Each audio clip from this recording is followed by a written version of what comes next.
Hello YouTube, this is Captain Darren and my call sign is N4VFR. In this video I'm going to show you my setup for the LDG AT-1000ProII automatic antenna tuner. This is the current setup. I'm using the LDG AT-1000ProII with my Sun SDR2, and that's connected all with my Acom 1000 HF linear amplifier. So what I'm going to show you now is my connections to the back of the tuner. Now we're looking at the back of the tuner, and on the left side we have antenna 1, antenna 2. Those are your antenna inputs. We also have a ground and a TX. This is where you would connect your transmitter. On the right side, you have your meter, the radio input, and also the power. This current configuration of the tuner is used for my Expert Electronics Sun SDR2 DX. And if you're going to use this on an Acom, you would need to have this cable right here. This is the ICPAC. It's an Acom interface cable. It provides connectivity and power to the LDG antenna tuner. This end is connected to the back of the Acom radio. Let me show you how I have this all interconnected. So this is my Sun SDR radio. This is the HF antenna out. Okay, it's going to a jumper coax, and it's going to the back. This is the input back here. So that goes to the amplifier. So I tune it up, and this is the output of the amplifier. Alright, so follow this coax here. It loops here, and it goes to the TX side of the tuner. So it's going to tune, and then the output on antenna 1 goes out to the antenna. Hello guys, welcome to my desktop. Here I'm going to show you the specs of the LDG AT-1000ProII, and what we're looking at here, this is the manual that I downloaded online, and I'm going to scroll. Here it is. I'm going to scroll down to the specifications. Be aware of when you're transmitting between 1.8 through 30 megahertz that there's a limitation. On sideband you have 1000 watts, CW it's 750 watts, and digital it's 500 watts. And if you're going to be operating on 6 meters, any mode of operation, 250 watts. I moved the camera. Now the camera is pointing in front of the antenna tuner, so you can actually see the buttons I push, and also you can see the manual on screen. So here's some of the basic operations. Couple of push buttons here. The momentary or short press is basically you push the button and release it immediately. The long press, you hold the button in at least a half a second, but no more than 2.5 seconds, and then you release it. The long press, you have to hold the button in for at least 2.5 seconds, and then you release it. So those are the three buttons push that we must remember. Prior to any changes to the configuration of the tuner, you have to push the function button. And this is the function button here. Look at the camera. It's this one, the upper left button. So when we push that, you will see this display function mode on. It looks like an arrow going up. push function. You see it? Push function. Push function, it goes up, and then function is arrows down. When you have an arrow down, it's the function mode is off, but we want it to be on. Now let's take a look at the peak mode. The first thing we need to do is push function and C up, and that's right here. In the looking at the manual, I'm circling it here. So function, arrows up, and C up. Did you see that LED was trailing behind? And let's take a look here. That's the peak mode. Peak mode is initiated by a falling meter display with the highest power shown as a steady LED while remaining lit and falling back to 0. That's the peak mode. Now if you want to do the average mode, it's function, C up, and there you just saw it falling back with no LED trailing behind. So we are now in the average mode. Now let's look at the Wattmeter scale. I like this feature because when I'm operating barefoot, I can use 100 watt scale. When I'm operating my Acom 1000 that puts out at least 1000 watts, I can use the 1000 watt scale. It's really simple. Remember that function, we need to push that and the L up. That's this one here, function and L up. All right, so function, the arrow was up, L up, and you saw it flashing. It's flashing at the 100 scale. And if I were to do that again, it's going to switch it to the 1000 scale. Function, L up. Now it's flashing at the 1000 scale. The automatic tuning mode and semi-automatic mode, the only difference is when you're in semi-automatic mode, and it says right here, in semi-automatic mode, the tuning cycle will not begin unless you request it by pushing the tune button. When you're in the fully automatic mode, what it's looking for is RF. So if there's a presence of RF and the SWR exceeds a pre-selected level, then the automatic tuning mechanism that's built in will tune automatically.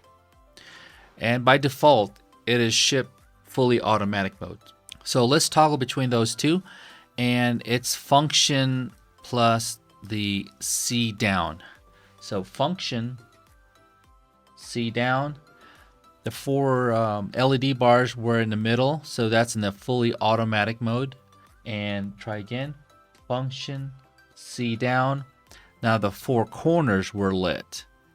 That is the semi-automatic mode. To review the automatic tuning mode again, was function, C down. The 4 points on the outside is semi mode. Function, C down. And the inner LEDs are the automatic mode. Now let's talk about the automatic SWR threshold. It's actually the automatic tune SWR threshold.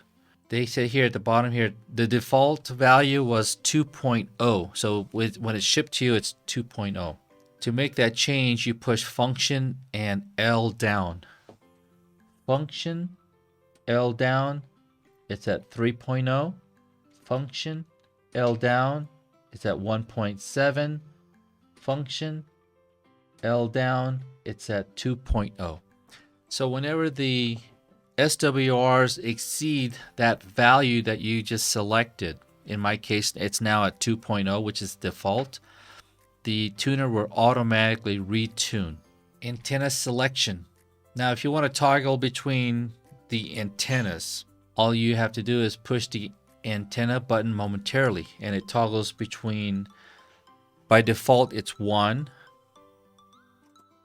and then antenna number 2 is now lit up.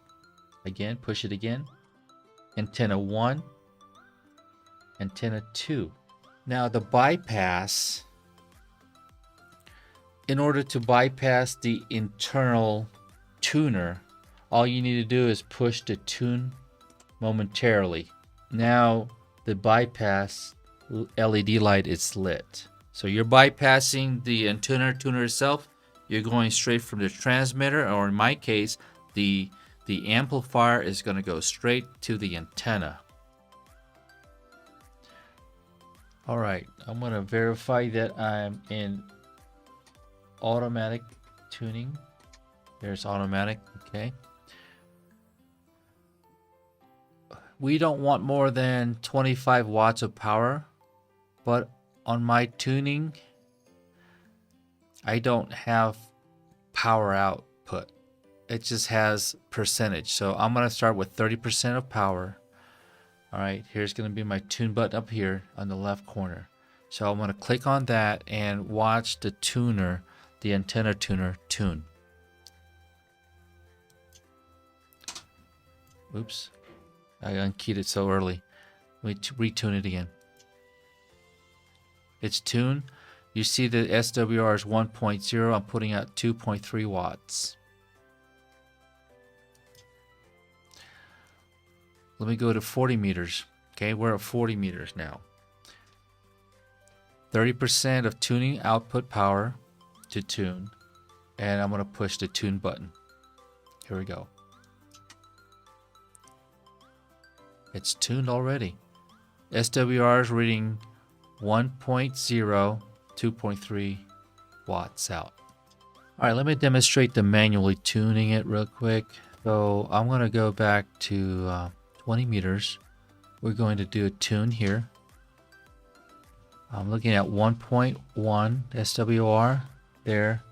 But when you look here, I'm showing a 1.3 to 1.4. I'm going to adjust the L up. You see it went away. It went away. It's not there anymore. Okay, so I'm just doing some fine tuning, and now the SWR here is 1.0. Now with semi-tuning, okay, let's change it to semi-tuning. You push function, C down, and the four corners are lit on the LED.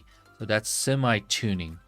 So how that works, you have to momentarily press the tune button at least a half a second, but no more than 2.5. So how I do that, I'm going to have to push the tune button and manually push the tune button on the antenna tuner. So this is how it goes. Half a second and then tune. It's done. SWR is 1.3.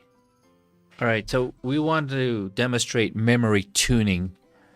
Function, C down, that's automatic. We want to be in a semi-automatic for memory tuning. All right, so again, I'm going to bring up that manual. Memory tuning attempts to tune quickly based on having previously tuned on the present frequency selection. And then when you do a full tuning cycle, it starts from scratch. Remember, these antenna tuner has memory, and there's no way of you to delete, erase, or zeroize the volatile memory of the settings. So we want to make sure that we're in semi-automatic. To do a memory, you push and hold tune at least a half a second, but no more than 2.5 seconds. Now at the same time, I have to click on the tune button to send RF to the antenna tuner. So here it is. Semi and no more than 2.5 seconds. Release. It's done. Just like that. It was only one click. SWR is 1.3 and no SWRs on the antenna tuner. If you want to do a full cycle tuning right here, you have to hold the tune button at least 2.5 seconds, and then I'll push the tune button on my radio on the SDR. So I'm going to push the tune button 2.5 seconds. You will see these go together, okay? And then give it some RF, release. It's now going through a full tuning cycle.